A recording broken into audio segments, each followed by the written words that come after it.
I'm gonna flex on my long real quick. So right out of the gate, I know this isn't a good company, and then I talked to Jack and Kyle this morning, and it was like they had like a 25 million ATM, I believe. But if you look at the daily chart, just the amount of volume that it's trading is so absurd. A $25 million ATM isn't like, it doesn't matter when it's trading 120 million shares in a day. It's just going to chew right through that.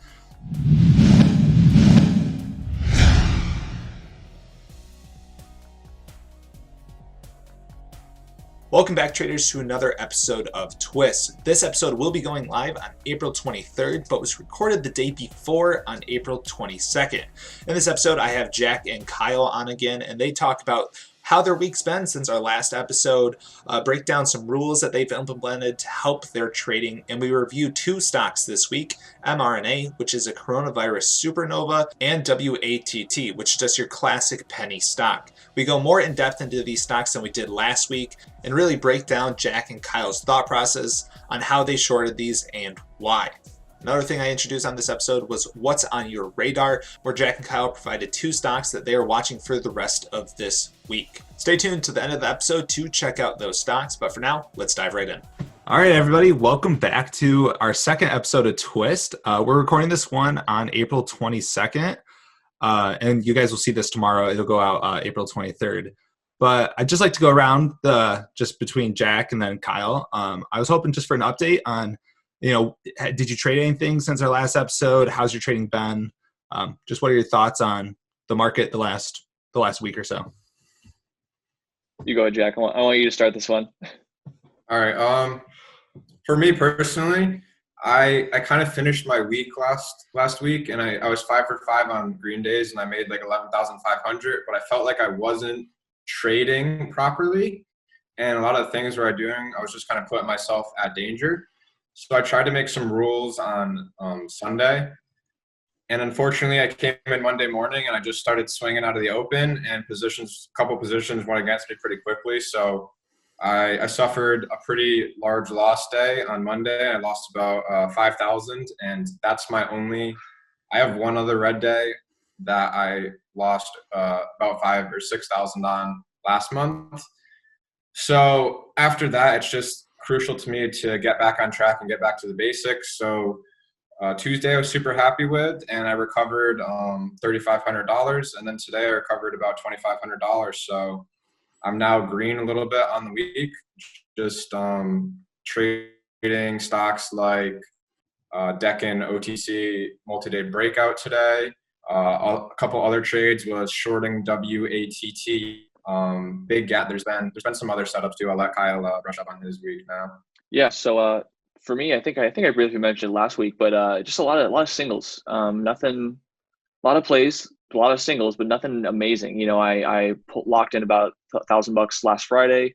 Was break even Monday. $1,000 Tuesday. $1,000 today. So up $2,000 on the week. But just nothing. We'll go over the plays today in this episode, but just nothing amazing. I was talking with Jack earlier today. None of my, all my losses this month have been like under $200. And it's not like I'm not purposely thinking that way, but it's just, I've been very nimble where I know this market environment is changing. So if there's something that's happening and I'm not comfortable with it, or I don't see something that I'm so used to, like such an ideal play, like I just keep my loss super, super, super small. So that's kind of where I'm at in this environment so far for this week. Nice. Yeah, personally for me, I'm mostly a long trader, but like if you rewind to like a week or 2 weeks ago, I'd fire up my scanner and there would be just a ridiculous number of tickers and I could just pick whatever one I wanted. But definitely the start of this week, like there'd be like one maybe on my scanner. Sometimes depending on the time of day, there wouldn't be any. So it's definitely slowing down, and the quality and quantity of the opportunities are definitely decreasing from what they were just a couple weeks ago. So I'm going to pull up StocksToTrade here.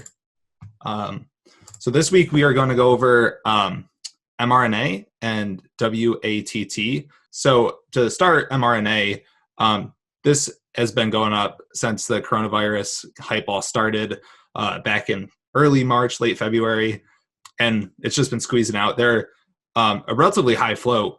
So they're at 300 million is the float, and they're up to now a 17 billion market cap. So it's pretty crazy that just a company this large is still able to squeeze this high. They've had a lot of good news. So the big gap up over the 17th was with the FDA giving them like special approval for their vaccine trials.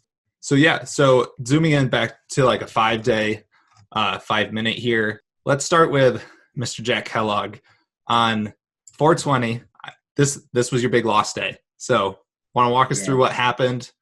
And then you mentioned earlier some rules that are now in place, and I'd like to hear just what those rules are and how you're implementing them. Okay.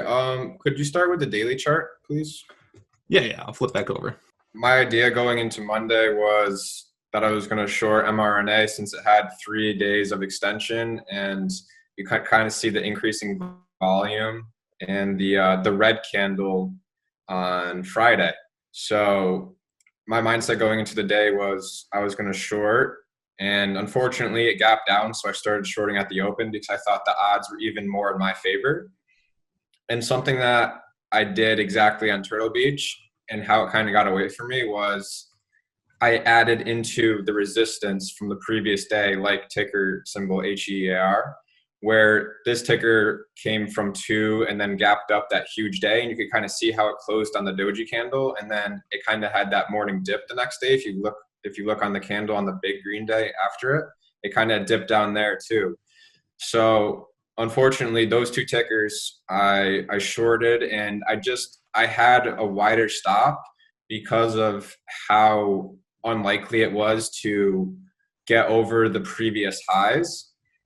And that kind of is what screws me on these kind of charts, is trusting that high day too much, because on MRNA, it was very easy to convince myself to keep moving my risk up because it was a straight up spike. So unfortunately, I wanted to risk kind of the 48 area, green to red area, but I just went through that so quickly that I just kind of was in other trades and it was in the morning. So then I moved my risk up to 49 and then eventually 50 because it was the whole number. And then once it got over 50, I realized that, okay, this chart has now gotten over Friday's high. It's a straight up spike. Like I have to cover no matter what. And fortunately I covered when it broke 50 for $5,000 loss. And unlike here, I kind of held through HER the whole day. So obviously I'm more experienced now. So I immediately made that connection. And now I've made, now $5,000 to me is, 2 to 3 days worth of work on average so far in this year. So it's a lot better to give that back, which I'm trying to realize, than when I gave up, when I lost 7,500 on Turtle Beach.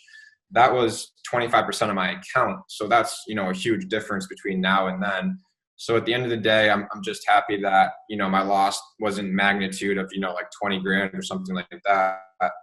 And, I'm not perfect, so I messed up on that, but now I've already fully recovered it, just taking other setups. But just the lesson here is just those days when they gap up and they just don't break down and they kind of hold, you need to be cautious the next day, because they can rip up and they can just squeeze out all those shorts on Friday and on Monday. And I'm pretty sure Turtle Beach was the same kind of thing, where it had faded off on a Friday and then the Monday it ripped as well. Nice. Did you trade this into the next day, on the day that actually kind of broke down? Yeah, I traded all right. I recovered like $2,000 for my loss. So I wasn't green on the ticker, which is never good. I want to be losing 500 to 1,000 on the front side and then making $5,000 on the back side. But unfortunately, I lost $5,000 on the front side and made 2 on the back side. So it's just kind of a harder ticker in general. And I was waiting for super confirmation because I was a little hesitant after taking the loss. And that's kind of what you need to do. And what I wanted to stress is you really just need to get back to the basics after taking a loss. And my rules kind of that I wrote down was just, you already have made a salary this year. You don't need to keep forcing size down as the market's changing, like we were saying in the beginning. So I waited for ultimate confirmation. When Kyle said he was short, then I knew. But yeah, I shorted it around the 52 area after it went red. And then unfortunately, I I didn't think it was going to go as low as it did. So I was covering up into the 47 area. And then I tried to bounce short it, and it was holding up way too strong. So I'm pretty much done with it now. It was a super choppy ticker for me. And I'm not going to sit there and try to keep revenge trading. And that was also one of my rules, is when you don't have a good read on a ticker, move on. Because I had a very good read. I showed up to the DECN breakout a little bit late today, but my read on the stock and the level 2 in the action was a bigger than MRNA, where it's a lot more choppy. So it's key to be focusing on the right opportunity that makes you comfortable, because with MRNA, I always get emotional over, the little pops, and I had a harder time playing bigger picture, and it's so choppy. So just always focusing on the best opportunity for you is super, super key. Yep. Yeah, well said. I was curious. Jack brought up when Kyle started shorting is when he kind of had that extra confirmation. So at what point, Kyle, did mRNA become a short for you? Yeah. So for me, when Jack was actually, I remember me and Jack were talking on Monday morning, and he was like, "I'm looking for mRNA for a short." I kind of wasn't too interested in it, only because it didn't seem that extended to me yet. It is extended enough, but it wasn't. I was almost okay missing it. I would have much rather had it go higher. And so then after the fact that it now was going up over $50 and it's up now at 55 and 56 on Tuesday, that's when I started getting interested. And so for me, what happened is that I almost kind of wasn't even watching it, where I was watching other plays, and all of a sudden I see it crack from 56 down to 52, and I'm like, okay, this is probably it. Like, I can't ignore this any longer. Like, at some point, a backside move is coming. And so I took a starter into that little bounce there, right into like 53. Yeah, right there. And then I added when it went right in the day. And I had the same idea as Jack, where I wasn't really sure how low it was going to go. I mean, in being such a large company that it is, I ultimately covered up at like around 47, 48, and then it goes down to 44. So, looking actually in hindsight, if you go to the daily chart and scroll back a little bit, like a couple weeks, yeah, when you see that run there, it has that candle on the end of February there, that super hard candle. Yep. Yeah, right there. So it's like, I didn't even realize this, but I made money on that day too. And that day, mRNA pulled back super hard. So, looking, and that's something I kind of forgot going into the day I shorted it, where it's like when this stock does go have backside, it usually pulls much harder than you expect. And so I kind of forgot that. So that just ultimately led to why I covered pretty early. But that was my trade. Yeah, I covered short about around 52 and covered around like 47. So that was it. Yeah. What just absolute crazy stock though. And it's still not breaking down. So, I mean, the backside should be coming, but even today, like, it dipped down and fully recovered. So who knows if this thing's going to have another leg or not, but all right. So moving on to our next one, WATT. This is just kind of like last week we talked about BIOC. This is another just classic penny stock that runs like once a year, a couple times a year, and always fails. So the float now is around 32 million. And the latest run of this one spiked up from around $1 and ended up hitting a high of almost $4 in one day, and then gave it all back. And now it's faded for a second day. So breaking it down into just our side-by-side charts here, I'm going to flex on my long real quick. So right out of the gate, I know this isn't a good company. And then I talked to Jack and Kyle this morning, and it was like they had like a 25 million ATM, I believe. But if you look at the daily chart, just the amount of volume that it's trading is so absurd. A $25 million ATM isn't like, it doesn't matter when it's trading 120 million shares in a day. It's just going to chew right through that. So I knew a lot of shorts were looking at it just because of the ATM and stuff, and it gives them kind of a little extra conviction. So I didn't want to touch it out of the gate, and I only wanted to touch it if it was like absolutely perfect, because I knew it just at the end of the day it was a bad company. But once it started setting these higher lows here after it kind of failed to break down, scooped up some shares right here, and then sure enough, the squeeze came once all those early short sellers, they shorted too early and were risking high a day and squeezed for a quick $1 share there. But yeah, that was one of the better trades for me this week. And then I let the short sellers, Jack and I think Kyle too, take it over in the afternoon once the true nature of Watt started to show itself. I like that you brought up the ATM, because I think a lot of people make the mistake of just because they have an ATM, means it's a short, and that's not necessarily the case. For me, I need to see like a confirming price action that the ATM is working. And so right out the gate, when it has, millions of shares being traded, and it can't even pull more than 10, 20 cents out the open, it starts squeezing $1. It's like, okay, this clearly isn't doing what I would expect if I wanted to short. And more importantly, it's a first green day. So, or at least it looked like a first green day coming into, the open or the morning like that. So luckily I avoided that short, but coming into the end of the day, like, it's fading, right? And so something that I think maybe beginning traders don't notice is that when a stock like this, that's kind of had this reputation and it doesn't have a good, strong close into the day, coming into next day, it's kind of like it's lost its momentum and people have forgotten about it, right? So, I mean, just looking at the daily chart, look, it had over 120 million shares traded on the first day, and look at today, right? It traded not even a fraction of that, right? So clearly the crowd of all the day traders who are trading this thing, all the investors, everyone who's participated in this stock, everyone has forgotten about it today, right? And so that's what at least a short seller like me looks for, because once kind of the crowd and the audience is done with it and everyone else is trading new things, all the people who are stuck holding this long will be selling. And so that's what we look for, on the second day. How do you gauge necessarily, like, if people are, bag holding a stock? Like, what do you look for? Something I think about is just back to the volume, right? 100 million, thinking about it in terms of like 120 million shares traded, that means 120 million people bought, or not people, but shares were bought and sold. So someone owns 120 million shares, you know what I mean? This is ultimately a zero-sum game. So, those longs have to either hold till zero if they're really that convicted, or they're going to sell when they're getting uncomfortable. And trading has a lot of emotions. A lot of people get uncomfortable when they're down in their position.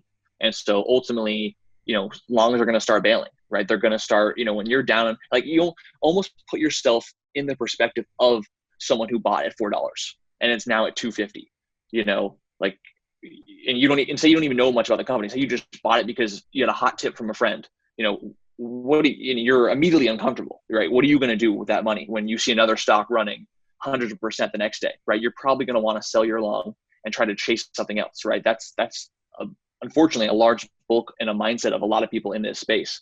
So that's kind of how I see it, where when longs just want to get out because they're losing money. No, people don't like losing money.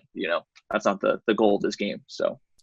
Absolutely. I think to emphasize that even more, right around when Jack started getting interested in this was around noon when Watt had this fake breakout. It kind of just spiked real quick from, the 340s all the way up to like 380-ish, but then immediately failed. So, I mean, at that point, anyone who bought that breakout is now trapped. And that's kind of like, that was a sign that like the tide was shifting. And I think that's why you guys started starting in short. As you can just see, I mean, the price action is very front side all the way from pre-market, kind of until it made that large wick when it tapped $4.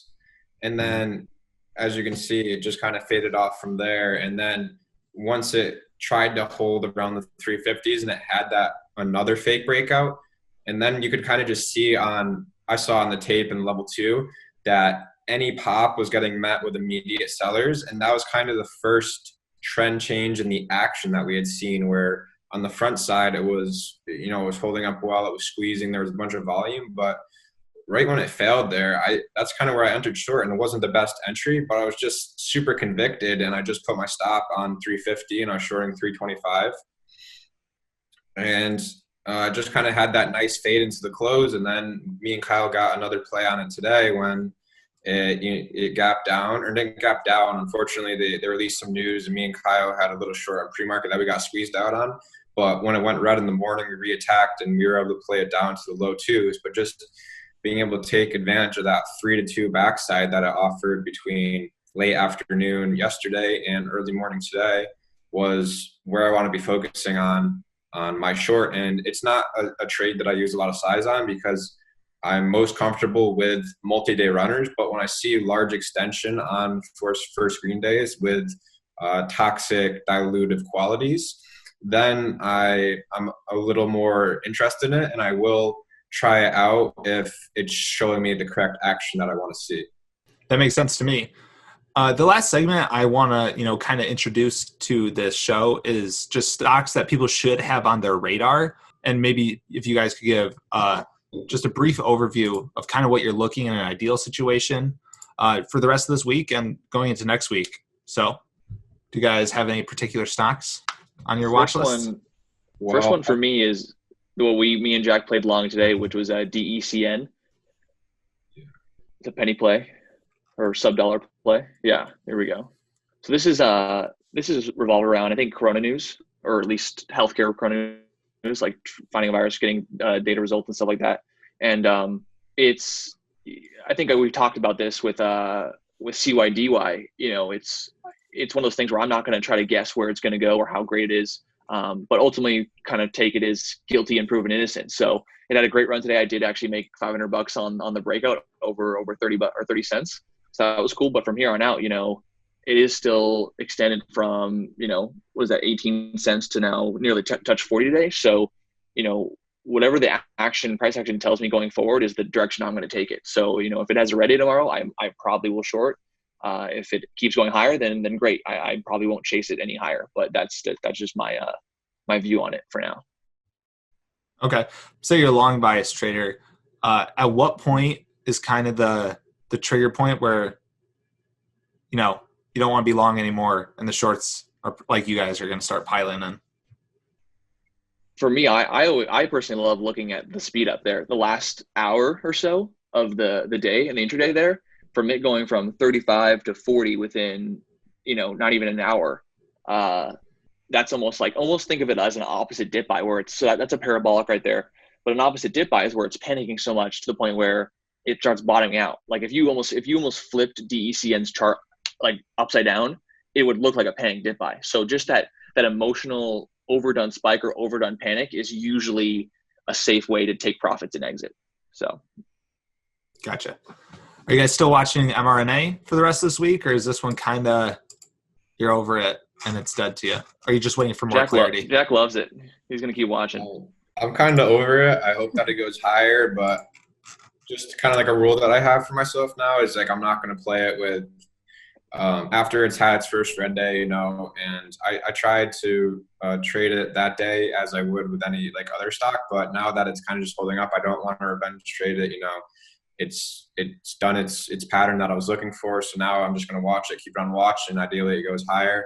But if it doesn't, I don't want to be revenge trading it, trying to find a top, trying to predict a breakdown. I just want to be sticking to the patterns that I know and moving on from it and not being emotionally connected to it, which I've kind of done in the past to some tickers where if I kind of lose on it or if they mentally fry me from the beginning, I'll keep trading it. But my goal is just kind of to move on from this one. And my main focus tomorrow is going to be on DECN. And if you look on the chart, StocksToTrade doesn't show the daily too well, but if you zoom in there, those two big green days before right there, where the candle's red and the most volume. Okay, these two, yeah. There's basically two big green days and then a little pop the next day, and then it faded red down to 14 cents. So on DECN, I'll be looking for a weak gap up and then potential stuff under 40 and then an unwind red maybe to sub 30, something like that. Or just depending on the gap, it could gap down, just panic, and I'll probably miss the play. And maybe I'll dip by, or it could gap up above 40 and kind of put in that third green day, which would be very, very ideal for us short sellers. But I'm just going to kind of react to the morning action and the gap up. So that's my plan there. And then Kyle could talk about another play that we're watching, INO. INO. Yeah, that one too. So that one's another coronavirus play. That was, yeah, there we go. So me and Jack made money back in the beginning of March there on that big red candle there. And so, if you kind of just look at the similarities, it's not as a big of a run, but, we're having 3, 4, 5 green days in a row again. So it's certainly something to watch as of whether I will be looking to short it tomorrow, but I am fully prepared for it to go to 14, 15 if it wants to. Like, I'm not going to step in its way. I'm going to wait till it shows me confirming price action that it's weak or that it wants to go red. And then at that point is when I will start to get interested. So for now, I'm just watching it, but the higher it goes, the better. So a backside will come eventually. So for sure. Yeah, a lot of shorts, I think, especially midday when I had this this crack around noon from basically 1180 down to 11 in 10, 15 minutes. I mean, that's why it's squeezing after hours. A lot of shorts were just too early, and so yeah, I could definitely squeeze out to 14, 15 before it's all over. But yeah, thanks for sharing. I'm really interested to see how these are going to play out. I think a lot of listeners are too, because this will go out tomorrow morning and it'll be a lot of fun. Yeah, we're time stamped. We're time stamped. Our predictions are here. That's right. There you go. Yeah. All right. Well, that's all I had today. Anything else you guys want to say before we wrap this up? I want to go back to just a quick little lesson here for when Jack, we were talking about if we would still trade MRNA. And I think companies can show the same patterns, right? So MRNA and DECN can both show multiple green days in a row, right? But the type of company they are is ultimately so much more factors that play into it as how whether we will continue to want to watch it, because MRNA is a multi-billion-dollar company, right? Once we've seen the pattern play out, the predictability from going forward is much, much less predictable because they are a real company, because they have, who knows how many millions of investors, in this company, and they're probably a very legitimate company being worth billions. Whereas DECN, was worth pennies on the dollar, 2-3 weeks ago. So it's, I don't look too much at the fundamentals, but just understanding what kind of company it is can really help, show you and kind of tell you how it's going to end or how more aggressively you want to play it after the backside is in, at least as a short seller. That's how I view it. So like MRNA, yeah, I'm done with it. DECN, the potential big play where I can maybe make a good win, that's still to come. So awesome. Yeah, that's definitely an important distinction there. But that's it for this episode. So twist number 2 is in the books. Rock on, guys. It's a lot of fun. Yeah, really like it. All right, everybody, that concludes this episode of Twist. As usual, if you have any questions or concerns for us, please make sure you hit us up at SteadyTrade.com. And if you have any questions for me or any of the hosts, make sure you check out the description below where we put our Twitters and you can reach out to us directly. I can't wait to see you guys next week.